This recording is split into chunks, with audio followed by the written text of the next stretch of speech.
नमस्कार, जय श्री कृष्णा। स्वागत करता हूं मैं आपका अपने चैनल कुंडली शास्त्र में। मैं हूं एस्ट्रोलॉजर रतन सिंह।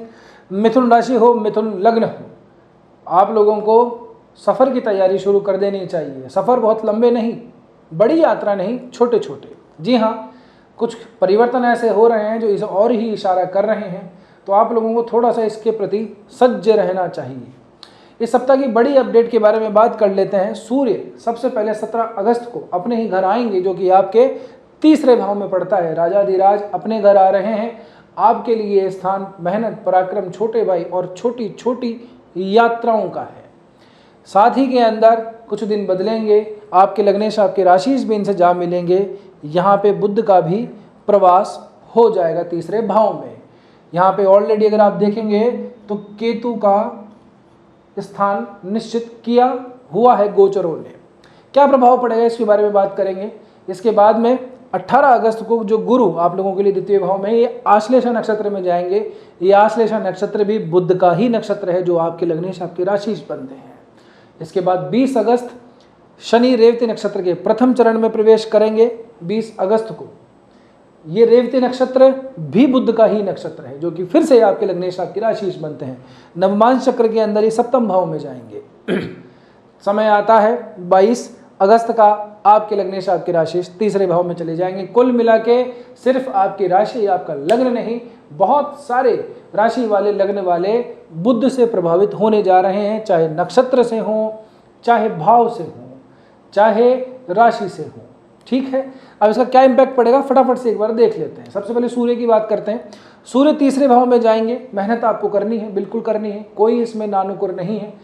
एक तो सूर्य अपने घर आ रहे हैं, तीसरे भाव में है। तीसरा भाव मेहनत, पराक्रम, कई चीज़ों के अलावा छोटी छोटी यात्राओं का है। तो हो सकता है कि आपके लिए छोटी छोटी यात्राएं ही मेहनत का कारण बने, कि आपका पैर एक जगह टिक नहीं रहा, आज यहाँ है कल वहाँ है, वहाँ से वापस लौटे नहीं कि फिर आगे की यात्रा तय है। तो थोड़ा सा टिकट वगैरह का थोड़ा सा ध्यान रखिएगा। यदि गाड़ी वगैरह है तो भी ये मान के चलिएगा कि आने वाले समय के अंदर, ये सिर्फ 7 दिन की बात नहीं है, ये पूरा 1 महीने के लगभग रहेंगे। और बुध भी यहाँ पे सितंबर के लगभग पहले सप्ताह तक तो रहेंगे ही रहेंगे, 8-9 सितंबर तक यहाँ पे रहेंगे। तो ये जो समय रहेगा आने वाला, ये पूरा छोटी छोटी यात्राओं पे इन्वॉल्व रहेगा। आपकी मेहनत, आपकी परिश्रम, आपका पराक्रम ज़रूर से दिखाई देगा, उसका रिजल्ट भी मिलेगा। क्योंकि सूर्य, मंगल जैसे ग्रह जब काम करवाते हैं तो उसका इंस्टेंट रिजल्ट देते हैं, तुरंत प्रभाव से। आपके लग्नेश भी यहाँ पे जा रहे हैं, कोई कारक तो नहीं बनेंगे, लेकिन फिर भी अपना प्रभाव ज़रूर से देंगे। सीधी सीधी जो दृष्टि है यहाँ पे पड़ती है भाग्य भाव के ऊपर, राहु यहाँ पे विराजित हैं। एक थोड़ा सा मैं क्लियर कर दूं आप लोगों को, बहुत से लोग ये कह रहे होंगे कि केतु यहाँ पे बैठे हैं, सूर्य को ग्रहण लगेगा।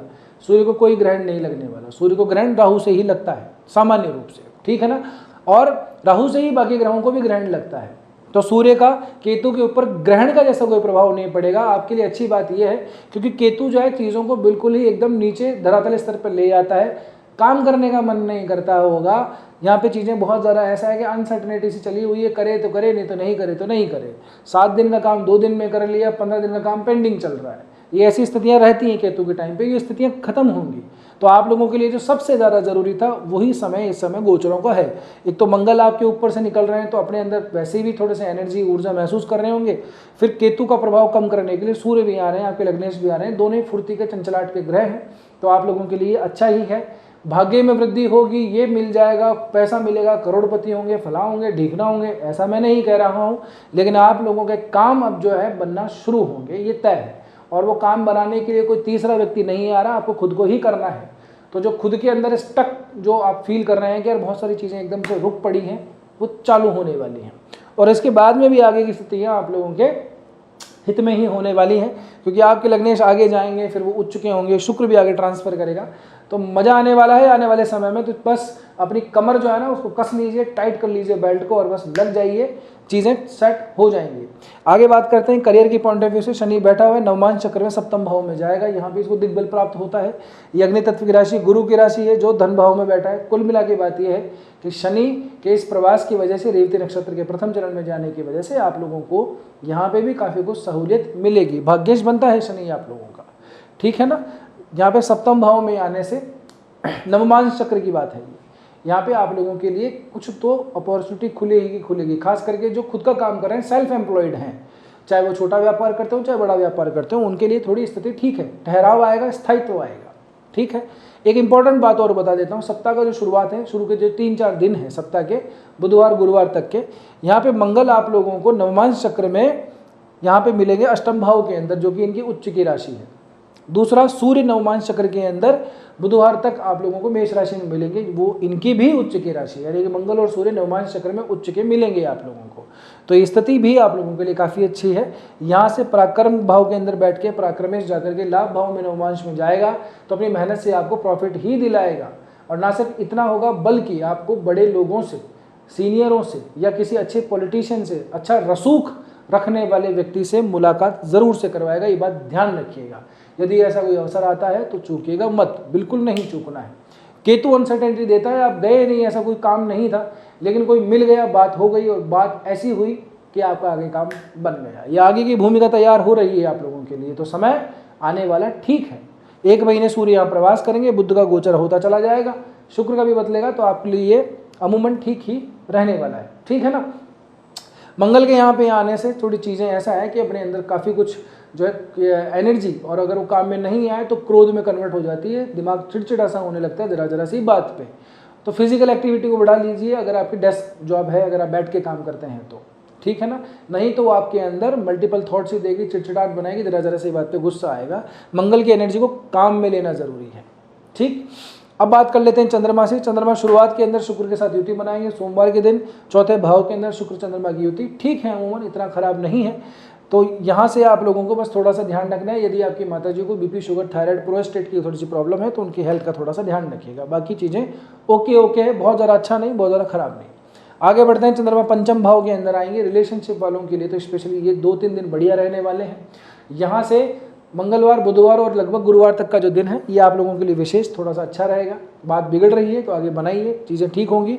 इस भाव का स्वामी नीच का चल रहा है तो दिख तो रहा है कि मिसअंडरस्टैंडिंग क्रिएट हो रखी है, डाउट क्लियर होते हैं, डाउट क्रिएट होते हैं बात बात के ऊपर। चंद्रमा का ये गोचर आप लोगों के लिए सुखद रहेगा। आएगा समय उसके बाद में, ये 2 दिन का जो समय है सप्ताह के अंतिम के अंदर, लगभग शुक्रवार शनिवार के आसपास का समय, यहाँ पे चंद्रमा छठे भाव में आएंगे और नीच के होते हैं वृश्चिक राशि में, लेकिन तुरंत प्रभाव से ये नीच भंग हो जाता है। तो यहाँ से इतना नेगेटिव इम्पैक्ट तो नहीं पड़ेगा, लेकिन फिर भी व्यापार वगैरह में निवेश करते हुए ध्यान रखिएगा।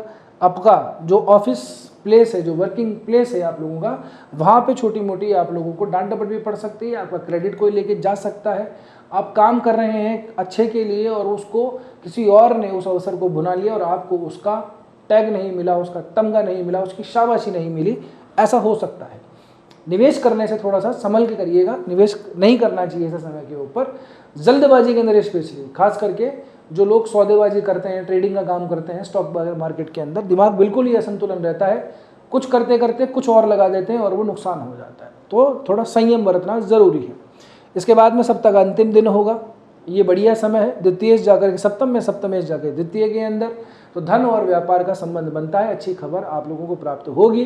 कोई व्यापार से संबंधित कोई काम करना हो तो ये संडे का दिन, उसके बाद का जो मंडे है, यानी कि हमारे पास 24 अगस्त का, 23 और 24 अगस्त के ये 2 दिन बहुत ज़्यादा ठीक है व्यापार की दृष्टि से, ठीक है ना।